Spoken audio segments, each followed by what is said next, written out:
20세기 이전의 수백 년 동안 전쟁은 거의 변하지 않았으며 발생한 무기 기술의 개선도 점진적이고 느리게 자리 잡았습니다. 그러나 산업혁명 중후반부터는 19세기와 그것과 함께 온 과학과 기술의 급격한 발전으로 몇십 년 동안 전쟁은 인식할 수 없을 정도로 변했습니다. 줄스 베르나이나 헤버트 조지 웰스의 공상과학 소설에서 튀어나온 듯한 새로운 무기들이 잠수함이나 항공기와 같은 것들이 현실화되었고, 그것들과 함께 전쟁에서 죽이는 방법의 수가 급증하여 1914년부터 1918년까지의 대전에서 전선이 잔인한 죽음의 공장이 되었습니다. 이 에피소드에서는 제1차 세계대전 동안 등장한 수많은 치명적인 무기 중 단지 5가지의 개발과 사용을 살펴볼 것입니다. 세계전쟁에 오신 것을 환영합니다. 1988년 3월 23일 프랑스 수도 파리 시민들은 오전 7시 18분경 대도시 내에서 발생한 폭발 소리로 인해 잠에서 깼습니다. 대략 15분 후에 또 다른 폭발이 이어졌고 또 다른 폭발이 이어졌고 그들은 빠르게 그들이 공격을 받고 있다는 것을 깨달았습니다. 전선이 너무 멀리 떨어져 있어서 사람들은 독일의 폭격기나 집들이를 퍼붓는 재풀린 비행선을 찾아 하늘을 자연스럽게 바라보았습니다. 하늘은 맑았지만 도시는 계속 공격받고 있었다. 불이 꺼지고 폭발한 포탄의 파편이 발견된 후에야 파리의 사람들은 무서운 진실을 알게 되었습니다. 그것은 독일이 전선을 훨씬 넘어서 그들의 수도에 이를 수 있는 초장거리 대포를 개발했다는 사실이었습니다. 1915년에는 대전의 개막전에 유동적인 성격이 끝났고 양측 모두 아직 보유하고 있는 영토를 보호하기 위해 착실히 파고들었습니다. 그 이후의 공세는 계획하고 준비하는 데 시간이 걸리는 큰 사건이었고 종종 이익이 별로 없거나 전혀 없었습니다. 보병이 특별히 많은 피해를 입지 않고는 중요한 진전을 이룰 수 없기 때문에 대포는 그 전에는 없던 중요성을 가지게 되었고 수백만 개의 포탄이 적진에 내리쬐었습니다. 그 목적은 적을 먼지로 만들어 돌파구를 만드는 것이었습니다. 전장에서 더 큰 파괴력이 필요하다는 요구로 인해 더 큰 대포가 개발되었고 그것들이 급하게 필요했습니다. 임시방편으로 크루프와 같은 독일의 무기 제조업체들은 특히 1916년 5월 31일 유트란드 해전 이후에는 그들의 대형 해군포를 육지 사용으로 재활용하기 시작했습니다. 이 해전에서는 수적으로 열세인 독일 전투함대가 영국에게 패배하고 생존자들은 대부분 전쟁이 끝날 때까지 항구에 갇혀 있었습니다. 따라서 독일 해군의 바이에른급 전함 추가 계획이 보류되었을 때 그 선박을 위해 예정된 대포들은 서부 전선을 위해 재조정되었고 그것들은 도로 운송에는 너무 커서 철도 카리지에 장착되었습니다. 약 37m의 길이로 이 대포의 총열은 기존의 어떤 대포보다도 훨씬 길었고 이는 계획된 사정거리가 100km를 초과하는 포탄을 발사하기 위해 필요한 높은 초기 속도를 달성하는 데 중요했습니다. 이 프로젝트는 연합국에 대해 풀어놓을 준비가 될 때까지 최고의 비밀로 진행되었지만 대량의 영국이나 프랑스군 위치를 공격하는 대신에 이 무기를 독일선 뒤에서 프랑스 수도를 공격하는 데 사용하기로 결정되었고 이는 파리 사람들을 충분히 낙담시켜 그들의 지도자들이 평화를 추구하도록 요구하게 하기를 희망했습니다. 해군포인 만큼 이를 사용하는 데 경험이 있는 80명의 독일 제국 해군 선원들 이 도시 북동쪽 크레프 근처에 위치한 이 포를 운영하도록 지명되었습니다. 포탄의 사정거리는 약 120km 또는 75마일이었고 목표물에 도달하는 데 3분 이상 소요되었습니다. 이는 당시 표준포에 비해 매우 긴 시간이었습니다. 포탄이 너무 오래 비행하다 보니 포병들은 목표물을 조준할 때 지구의 회전을 고려해야 했는데 이는 프랑스 수학자인 구스타브 가스파르 코리올리스가 고안한 수학 공식을 사용해야 했습니다. 아이러니하게도 코리올리스는 1792년에 바로 파리에서 태어났습니다. 이 대포는 포신 교체 전까지 65발을 발사할 수 있었습니다. 106kg 포탄에 의한 마모로 인해 다음 포탄의 직경은 이전보다 약간 더 커야 했는데 이는 장전 시 적절한 밀폐를 위해서였습니다. 따라서 60발의 포탄은 특정 순서로 발사되어야 했다. 전체적으로 파리 대포는 운용 기간 동안 약 350발의 포탄을 발사했으며 그 중에서도 가장 주목할 만한 것은 성금요일에 생제르베와 생프로테 교회를 맞은 포탄으로 이로 인해 지붕이 붕괴되었습니다. 전쟁이 끝나기 전 약 250명의 파리 시민이 이 무기로 사망했다.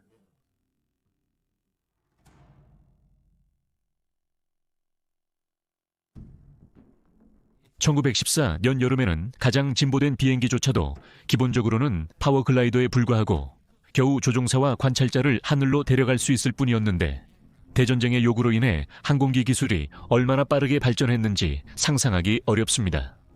단지 4년 후에 양측이 모두 첫 세대의 다중 엔진 장거리 폭격기를 투입하고 수백 마일 떨어진 적의 도시에 폭탄을 퍼붓는 능력을 갖추게 되면서 이를 더욱 이해하기 쉬워집니다.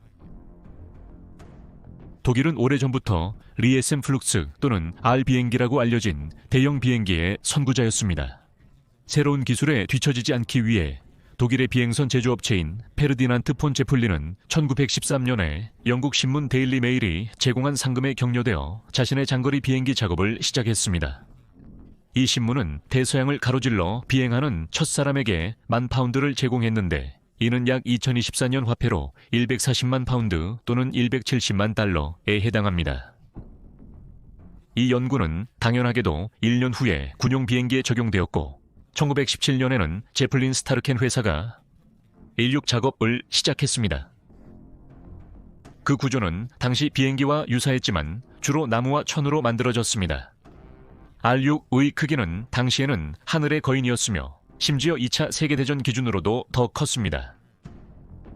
날개폭이 약 42.0624, 미터 12.7cm 길이가 20, 2미터 20cm, 6인치인 이 쌍발 비행기는 최고 속도가 시속 84마일에 불과하고 지속 시간은 7시간 이상이었지만 최대 범위는 497마일에 불과했습니다. 참고로 제2차 세계대전의 에이브로 랑카스터는 길이가 0.6m 더 짧았고 보잉 B-29 슈퍼포트레스의 날개폭은 단지 0.6m 더 길었습니다.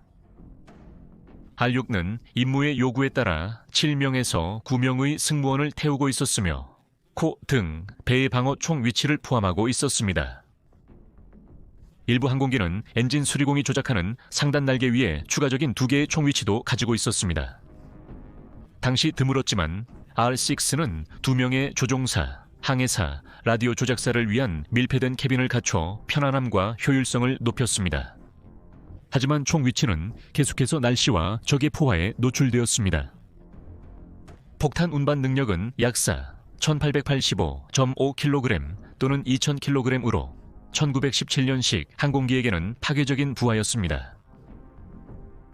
그 거대한 크기와 빈약한 성능 때문에 R6는 비행하기가 무척 힘들어 조종사들이 지치게 만들었을 뿐만 아니라 적의 요격에 취약하여 주로 야간 임무에 사용되었습니다. 다시 한번 이 항공기가 얼마나 첨단한 개념인지를 보여주는 것처럼 그 항공기의 항해사는 종종 신호를 지상국으로 전송하는 장치에 의해 도움을 받았고 그런 다음 방향 탐색 장비를 사용하여 그들의 위치를 파악하고 그 위치를 다시 그들에게 라디오로 전송할 수 있었습니다.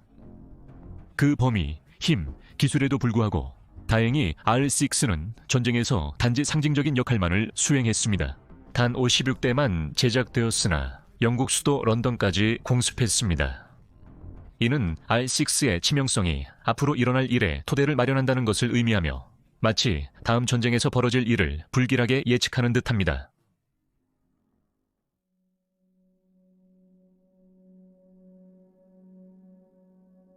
(1914년에) 잠수함 전쟁은 새로운 개념이 아니었지만 항공기와 마찬가지로 대전쟁의 요구에 따라 기술과 전술이 전례 없는 속도로 발전하였고 이로 인해 무기 시스템이 영원히 현대 전쟁에 자리 잡게 되었습니다. 독일 유보한티 악명 높고 역사적이지만 독일 해군은 전투 잠수함 채택에 경쟁자들보다 느렸고 첫 운용 가능 유형은 K룹과 러시아 해군 수출용으로 제작한 설계를 기반으로 했다. 제국의 전성기 동안 독일 해군은 힘과 명성을 표현하기 위해 대규모 전함 함대를 원했다. 하지만 전쟁이 매우 빠르게 진행되면서 그들은 자신들이 엔탕트 해군의 수적 우위를 따라잡을 수 없다는 것을 깨달았습니다. 하지만 그들의 유보트는 전혀 다른 이야기였다. 전함의 명성은 부족했지만 이 작고 저렴한 선박들은 한때 해상에서 막을 수 없는 힘으로 여겨졌던 로열 네이비에게도 고통스러운 피해를 입힐 수 있었습니다. 그들은 중요한 전쟁 자재를 운반하는 화물선을 포획하거나 침몰시켜 영국의 무장 공장으로의 물자 공급을 방해할 수 있었습니다. 이로 인해 전장에서는 탄약과 장비가 부족하게 되어 그들은 정말로 결정적인 전략 무기가 되었습니다. 이에 독일인들은 유보스를 해상 전략의 에이스로 여기게 되었다. U-31 클래스의 유보스는 전쟁 전반기 디자인의 전형적인 예이며 이전의 타입 27을 발전시킨 것으로 이전 타입에서 얻은 경험을 바탕으로 추진 시스템을 개선하였습니다. U-31들의 길이는 64.7m 또는 212피트였으며 표면에서는 1825마력의 디젤 엔진 한 쌍으로 구동되었고 이는 최고 속도를 60너점노트로 끌어올릴 수 있었습니다. 또한 연료 저장량은 8,000마일 이상의 범위를 가질 수 있었습니다. 잠수할 때는 디젤 엔진이 꺼지고 최고 속도가 약 10노트로 떨어지는 전기 모터로 대체되었으며 범위는 약 80헬이었습니다. 비즈니스 측면에서는 U-31 타입은 20인치 토르피도를 위한 2개의 선미와 2개의 선미 튜브를 특징으로 하였으며 튜브에는 4개가 로드되어 있고 전방 튜브에는 2번의 재장전이 가능하였습니다. 대부분은 88mm 또는 105mm 클래스의 딕건을 운반하였는데 이들은 상품선에 대한 상품 규칙에 작동하는 초기 전쟁 토르피도보다 더 신뢰할 수 있었습니다. 이 규칙은 합법적인 목표물인지 확인하기 위해 침몰하기 전에 경고와 화물 검사를 요구했습니다. 딕건은 상인 선원이 싸움을 벌이려고 결정하지 않도록 하는 데 이상적이었습니다. U-31 타입은 단 11대만 제작되었고 특별히 뛰어나지는 않았다. 전쟁이 지속되면서 모든 면에서 훨씬 더 인상적인 디자인이 만들어졌다. 하지만 U-31 타입, 이 주목할 만한 이유는 대전에 유보트 에이스들이 탑승했기 때문입니다. 전체 충돌에서 가장 높은 점수를 얻은 유보스 중 상위 5개 중 4개는 유봇 SMU-35와 함께 클래스의 멤버였으며 이는 놀라운 220개의 다양한 크기와 유형의 연합군 선박을 침몰시켰다는 점에서 인정받았습니다. 총 톤수는 50만 5,121톤이었고 U-31 타입은 함께 119만 8,139톤의 선박을 침몰시켰습니다. 이런 작은 규모의 유보트 클래스에 대한 놀라운 수치였습니다. 그러나 그들의 성공은 그들의 선원들의 기술만큼이나 엔탕트 국가들의 해군이 유보스와의 전투에 대비하지 못했던 점에 크게 기인했다는 점을 지적해야 합니다. 특히 전쟁 초기에는 그렇습니다. 결국 이 유보트 클래스의 구성원들은 전쟁이 끝나기 전에 7척이 잃어버리는 등 높은 대가를 치러야 했는데 이는 유보트의 위협에 대한 대응 노력과 전략이 개선된 결과였습니다.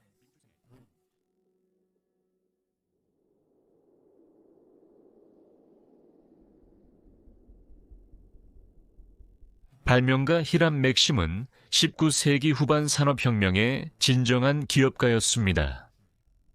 쥐돛부터 증기 구동 펌프에 이르기까지 그는 발명하고 특허를 받아 그의 혁신을 시장에 내놓아 부를 찾았고 심지어 그는 토마스 에디슨을 이기고 전구를 발명했다고 주장했습니다. 1881년 파리 전시회에서 그는 유럽인들이 서로 죽일 수 있게 하는 무언가를 발명해야 진정한 부를 얻을 수 있다는 말을 들었습니다. 이는 마치 그들이 즐기는 취미처럼 보였기 때문이었습니다. 그는 정확히 무기 제작자는 아니었지만 그는 그래도 그의 천재성을 이 작업에 투입했고 소총을 시험 발사한 후 반동이 거의 그를 넘어뜨릴 정도였던 그 시간 동안 그는 이 힘을 어떻게 활용하여 발사 속도를 높일 수 있을지 고민하기 시작했습니다. 1년의 실험 후 맥심은 최초의 반동 작동 발사 시스템을 만들어냈고 이것은 모든 현대의 고속 발사 기관총의 기초를 마련했습니다. 맥심 기관총은 1883년 영국에 의해 신속히 도입되어 방대하고 불안정한 제국 통치에 활용되었다. 이 무기는 영국에서 사용되며 반란 진압에 결정적인 역할을 했고 1899년부터 1902년까지 남부 아프리카의 제2차 보어 전쟁에서 중요했습니다. 이런 성공은 베를린에서도 주목받지 못했고 독일 정부는 자체 버전의 총기 채택 의지를 곧 밝혔다.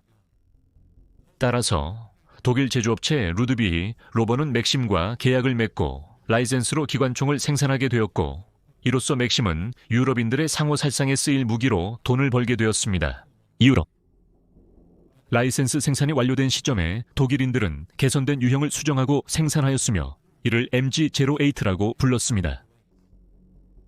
MG08은 탄약, 예비 부품, 발사 중 총열 냉각용 물 탱크를 갖춘 140파운드가 넘는 매우 무거운 무기였다. 따라서 처음에는 철도 차량과 트럭 또는 분당 500발 이상의 사격 속도가 전장에서 파괴적인 효과를 발휘하고 방역을 빠르게 물리칠 수 있었던 준비된 방어 위치에 한정되었습니다. MG08과 그 형제인 영국의 비커스 총과 같은 무기의 치명성은 왜 전쟁이 1914년 크리스마스에 끝나지 않고 양측이 기계총의 사정거리를 벗어나기 위해 참호를 파는 교착 상태로 전환되었는지의 주요 요인 중 하나였습니다.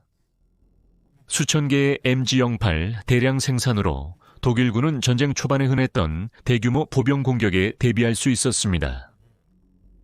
솜 전투를 준비하면서 영국군은 포병을 사용하여 독일의 기계총 위치를 파괴하려고 시도했습니다.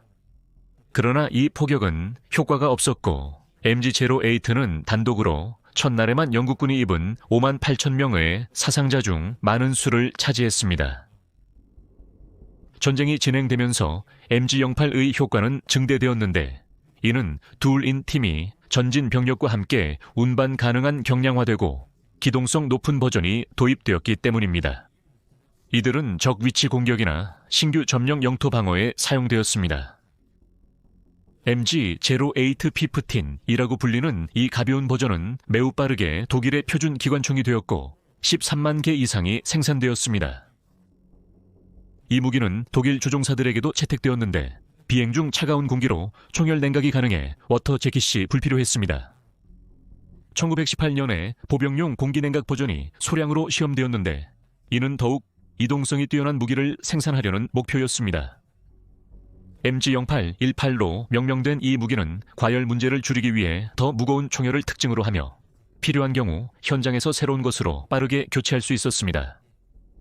이 디자인은 성공하지 못했지만 전쟁 이후에 새로운 기관총 디자인, 예를 들어 전설적인 MG42와 같은 것들에 의해 채택되었습니다. 많은 수가 생산되었기 때문에 많은 수가 불가피하게 다른 군대의 서비스에 사용되었고 러시아 내전, 중국 내전, 그리고 중일 전쟁에서 사용된 예가 있습니다. 그 디자인은 2차 세계대전과 전후 기관총 디자인에 직접적인 영향을 미쳤고 일부는 그 이후에도 계속 사용되었습니다.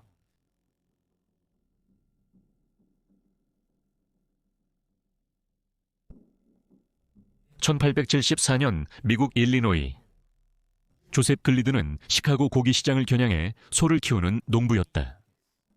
하지만 그에게는 문제가 있었습니다. 짐승들을 제한하기 위해 그는 실용적이지 않은 철조망으로 대규모 땅을 통제해야 했습니다. 하지만 큰 동물들이 종종 철조망을 뚫고 그의 부동산을 벗어나 수익 손실과 이웃과의 마찰을 야기했습니다. 이를 방지하는 방법을 조사하는 도중 그는 철조망의 길이에 날카로운 돌출부를 포함하는 아이디어를 떠올렸습니다. 이 돌출부들은 꼬인 금속 뾰족한 가시로 정기적으로 연결된 두 개의 꼬인 철사로 만들어졌습니다. 그 아이디어는 충분히 간단했습니다. 소가 철조망에 부딪히면 날카로운 찌르기를 받아 더 이상 압력을 가하지 않을 것입니다. 만약 소가 계속해서 가시에 밀어붙이면 그 피부는 베일 수 있고 그 고통은 당연히 그것을 물러나게 만들 것입니다.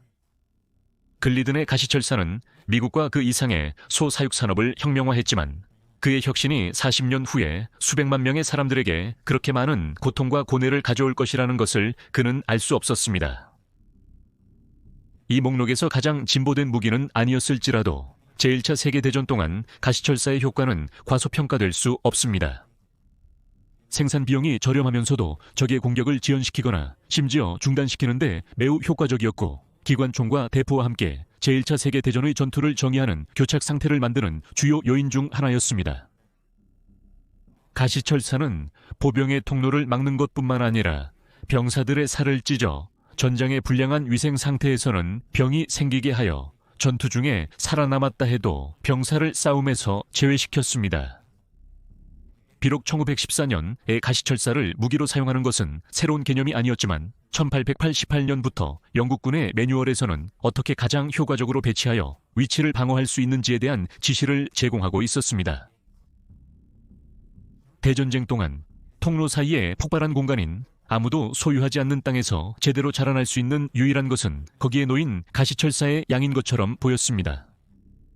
때로는 공장이 최대 출력으로 가동 중에도 수요를 못 맞추는 경우가 있었습니다. 1918년에는 가시철사가 전 세계 지구 40바퀴 분량으로 깔려 있었다고 추정됩니다. 일부 지역에서는 아침, 저녁으로 해가 낮게 떠 있을 때 태양을 가릴 정도로 두껍게 놓여 있었다고 합니다. 가시철사는 일반적으로 긴 지그재그 형태나 트렌치와 평행한 벨트 형태로 여러 줄로 배치되었습니다.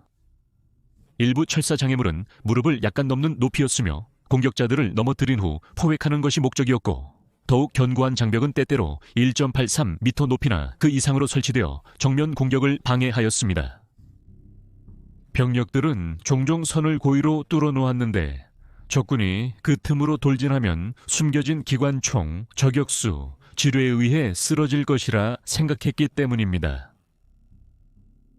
철조망 설치나 적의 철조망 절단 임무를 맡은 팀들은 종종 어둠 속에서 작업했는데 이는 무주지로 나가야 했기 때문이었다. 하지만 이는 전쟁에서 가장 치명적인 작업 중 하나였다. 포화는 자주 철조망 장애물을 파괴하려는 시도에 사용되었지만 결과는 종종 혼란스러웠고, 전쟁 중반에는 철조망 절단기가 부츠만큼이나 필수적인 군인의 표준 장비가 되었습니다. 극단적인 경우에는 병사들이 이미 철조망에 걸려있는 전사한 동료의 시체를 이용하여 안전하게 건너가기도 했습니다. 철의 거대한 탱크가 도착하기 전까지 철조망은 효과를 유지했습니다. 탱크는 적진을 뚫고 보병이 진격할 수 있는 길을 열었습니다. 그러나 갑옷을 입은 천병이 없다면, 심지어 현대의 보병에게도 이 19세기 일리노이 주 농부의 문제에 대한 간단한 해결책인 철조망은 여전히 치명적인 장애물로 남아 있습니다.